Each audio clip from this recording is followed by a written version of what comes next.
The main function of the CMS is to allow you, the admin, to set up and maintain your Scaura channels. When you log into the CMS, you will see a list of all your organization channels on the left-hand panel. Before we dig deeper into how the CMS works, let's first see on the front end some examples of what you can build. When users open a channel, they can navigate through all the content you allocated on this channel. Let's open this one.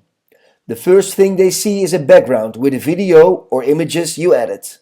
From there are different ways you can organize and present your content. The most basic one is a gallery.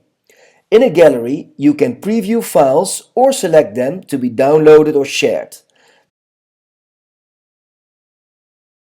There's also other ways to present your content. Let's have a look at hotspots. This is a hotspot. You can add pins to a background and create an interactive tour with your content.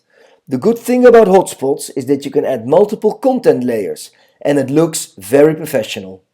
There are many possibilities, but let's now go back to the CMS and see how it works on the back end.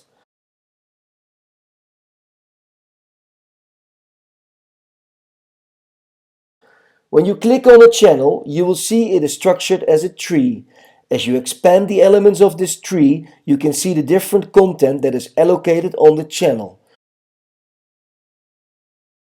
For example, this is the gallery we just showed a minute ago, with different files on it. Once you upload a file, it can be used in different places, including different channels, but they are all instances of the same file. To have an overview of all the files that were ever uploaded to your organization, you can go to the media bank on top.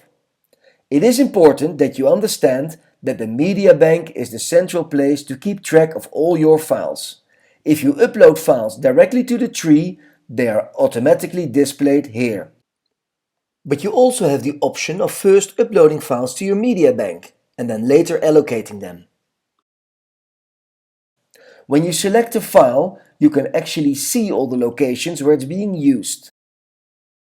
This one, for example, is allocated in 2 different locations. This also means that if you delete a file from the media bank, it is automatically removed from all the places where it's allocated. However, if you remove it from the tree, only that instance is deleted and the file remains on the media bank. Now you know the basics about the CMS. Next step is to learn how to create a channel from scratch.